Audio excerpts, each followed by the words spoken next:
So when you're talking about well-being and workload, we've all been there, haven't we, where we've been to a staff meeting, which has added to our workload, to ask about our well-being and workload. And the leader that's asking isn't ready to listen to understand. They're potentially listening because they need to tick a box that they've asked us. They don't really want to make the necessary changes because they're quite frightening and they're big. And then you go to the staff room on Friday and there's a box of donuts, says happy well-being. Yeah. And you go home and cry all weekend because you're so overworked, but you had a donut on Friday. It doesn't really solve the problem. We needed to create a culture where substantial change would happen. And that came from probably years, 5 years of talking to people about the things that are important to us, about establishing structures that enabled collaboration. And collaboration isn't a meeting, it's a term. Collaboration is having the safety to say, I don't know this, can you help me? And all of our head teachers and our school improvement partners will do and have put their hand up and said, I don't know how to do this, can you help us? I talk to people in this organisation about being brave, which means I need to show that bravery. And that means looking at each and every one of our policies and practices and saying, how does this work for the end user? How, if I'm sitting there at the marking policy, for example, and I'm saying, right, we need a purple pen for teacher marking, we need a black pen for TA marking, and we need a green pen for children's marking. And this is true. This is what our marking policy used to say. And teachers say to me, but why are we having different colours? That's causing me workload, Rachel. Now I could stick to that because the books look nice. When Ofsted come in, the books look nice. I can say, oh, purple is this and green is this. But it actually adds a step to teachers having to go and find the right colour pen to mark the books. We actually say, don't really worry about marking the books because it's limited impacts after the event. But if you take the pen as an example, you listen to the people that are using that policy and say, we don't need that pen. It doesn't have an impact on children's learning. So therefore, we can easily take that away. When people start to see making small changes that all add up to them going home at a decent time tonight, they start to believe in what you say. So we've had to spend a long time, I think, going through that process to enable individuals to be heard and to be seen. Okay. Can I grab onto something you said there, which is workload and overwhelm? And because all the research is showing, and there's new research now out, isn't there, saying that workload is probably the primary reason that staff are leaving education. Why are they not leaving your trust? Who wants to have a go at that? Rachel, do you want to talk about CPD and being seen? Yeah, absolutely. So from our kind of perspective, the trust always talks about their investment in people, putting on CPD and training are all from every level. And we have many examples. We use Teams, and we have many examples across our school alone of when adults and staff from every level is seen and heard across all 9 schools now, and their work and the appreciation that Rachel will see that and will say congratulations, or will tag somebody else in to have a look at it, to give ideas. That collaboration is at its peak, and that staff member will be really, really happy with, actually, I have been seen, I have been heard, I've been seen by the CEO, I've been seen by all of the head teachers, and that does a lot for people. That does a lot for their well-being, and that it shows that investment in staff. The trust believe in it, they stand by it, they live it, and that's where that trust and that culture comes from. So yes, CPD, we do invest in all of our staff, but it's that trust, it's that culture that's built and that has evidenced been doing that, why it works. I love that. And 2 things have come out of that. I want to talk about, one thing is your 9 till 3 approach, but the other thing I want to just home in on is, again, going back to the research. And this is one of the things that is right at the core of what I teach and support schools with, is seeing your impact. Because what school staff say to me, whether they're a leader or an ECT, it doesn't matter. They say, I don't see where my impact is. I don't see that I'm having an impact.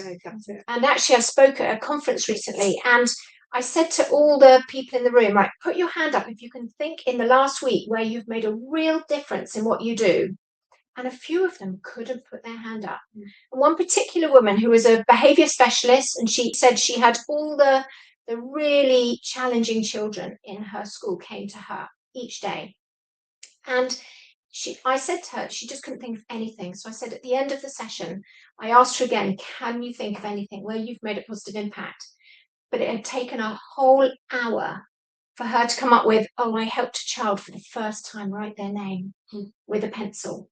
What a massive win. But there was no celebration in her school. There was no, let's catch the good. There wasn't that culture. So I think we underestimate the impact of what you're doing there because it's huge. Michelle, do you want to talk about the 9 till 3 approach? Because this is one of the things that really struck me. So when Rowena came to our school, we spoke about the 9 to 3, which for me is being available for the children while they're in school and prioritising them, which seems the obvious to prioritise the children, because if they're not there, I can't see them, I can't help. I talk about Rachel being our CEO and she knows every person within the organisation. And that's something that's always resonated with me, that I need to know every child within my school, every teacher, every TA, the midday meal supervisors, because if I'm not there seeing them and spending that time with them, I'm not able to help them and coach them and allow them to move forward in what they're doing. And within doing that, building the relationships between myself and my staff and the children, we developed what we're talking about just now, that culture of trust, and that enabling them to be brave and enabling them to celebrate what they have done and how they have hopefully had that impact. And it becomes a wider conversation because we do collaborate throughout the schools. So again, talking about being seen and being heard. As we talk about, we use teams, so the children are able to see the work and the teachers are able to see the work throughout the trust and gain the support from the other schools as well. So the 9 to 3 approach is something that I do prioritise and make sure that I am available for the teachers and the children in that time. Okay, so the obvious question for me is, you know, any head teacher leader listening to this is going to say, absolutely, that's what I want to be doing. That's why I came into education. How do you manage to do that? Because the workload for a leader now, with all the bureaucracy, the expectations, the constant pressure, how do you manage to do that without getting overloaded and overwhelmed yourselves? Who wants to have a go at that one? I mean, the short answer is probably join a trust, but probably join the right trust and a really good trust that doesn't just say we collaborate, actually does that, because it's hard to achieve. Collaboration without competition takes a long time to achieve within our schools, because I feel when you've got a group of schools, there will be competition, and that we have healthy competition. Don't get me wrong. We all enjoy that, you know, who's got the best displays for reading in their school, and we all go above and beyond because we're overachievers to get that recognition. But underneath that, we all see the trust as one organisation with lots of head teachers working in different buildings, and it means that each school has at least 9 head teachers to share the load. So just before we started, I asked Michelle, how many policies are you responsible as a head teacher of an outstanding school which is excelling for its children? How many policies are you responsible for? She's responsible for the music policy, because each of our leaders in the trust team and the school head teachers all have a wider leadership role across the organisation to direct and lead change and policy and curriculum, and that is our expertise. So as a head teacher, we cannot be expected to be experts in maths and English and writing and science and collective worship and inclusion and everything else. It's a lot. We're just people. So each of our head teachers leads on an area they are most expert at. And if Michelle wants to develop writing in her school and there's a problem, she will contact the head teacher at another school who is our expert in writing, who is working with external advisors and has the up-to-date training, and she will ask her to come in her school and give her some support. Likewise, we all do for music. It's not her only expertise. We actually use a lot of Michelle's expertise for early years and year 1 because she's an exceptional teacher there. Rachel, she's a leader on data and assessment. very typical year 6 teacher, but anything to do with our assessment system, Arbor, and we all run on the same systems, which helps. Rachel is the guru, and I even phone Rachel myself and say, I'm trying to find this on Arbor and I cannot find it, Rachel. She'll help me with that. Stella is our absolute advocate for inclusion, which we all are, but she also leads all of our Senko, so having been a Senko for a long time, but she also leads things like Senko group forums for all of our schools. So Michelle isn't having to do that, Rachel isn't having to do that. So we don't double up, we don't duplicate. And I was saying to you before, there isn't a day that we don't use Teams to say, has somebody got a risk assessment? Has somebody got a personalised plan, or this X, Y, and Z for their school, or a letter for a parent that they're struggling to make? Within 10 minutes, that will be there available.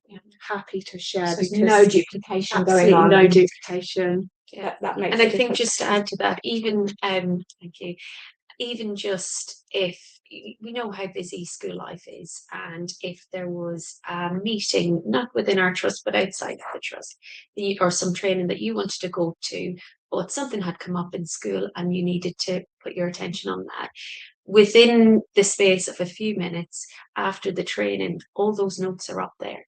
So another head teacher who has been able to attend it, so you have that kind of piece that actually I will know what the updates are. I won't have to scramble around. I will get those notes in a timely fashion.